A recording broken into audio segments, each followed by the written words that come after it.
This is the visual shorthand for American power. The White House, with its white columns and symmetrical facade, is the defining example of the American neoclassical style. The same language appears here, at the Library of Congress. It is a style built on massive pillars and rigid symmetry, intended to look as though it has stood for centuries. In the late 18th century, the newly independent United States faced an identity crisis. To survive in a world of skeptical empires, the young nation needed a visual language that could project immediate stability and democratic authority. President George Washington and Secretary of State Thomas Jefferson sought out specific, highly detailed ancient blueprints to provide the new nation with this sense of historical legitimacy. The origin of this specific architectural language is a town in the Levant, originally called Heliopolis, modern-day Baalbek, Lebanon. The architectural DNA of American democracy was actually forged 2,000 years ago in a ruined Roman temple in the Middle East. Baalbek's history reaches back nearly 10,000 years to its Neolithic origins, though its incredibly well-preserved Roman ruins dominate the landscape today. These 6 columns are all that remains of the Temple of Jupiter's outer structure, standing atop a podium built with some of the largest stones ever moved by humans. This section of the complex is known as the trilithon, a wall constructed from 3 mind-bogglingly large stone blocks. Each of these 3 stones weighs between 750 and 800 tons. To see this megalithic gigantism, look at the stone of the pregnant woman in a nearby quarry. Notice the tiny human figure for scale.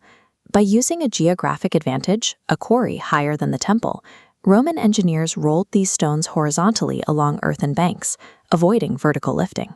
Yet overcoming friction still required thousands of laborers working in unison, pushing Roman logistics to their absolute limit.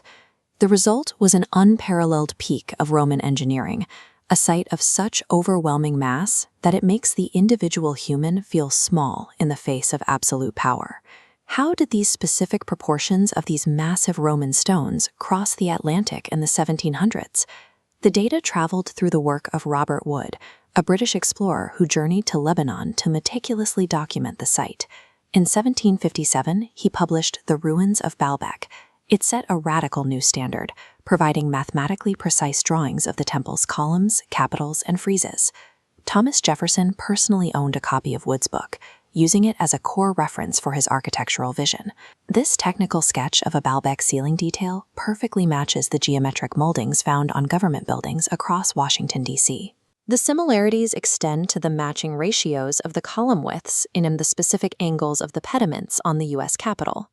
Wood's book acted as a paper blueprint, allowing America's founders to import the grandeur of Rome without having to move a single 800-ton stone.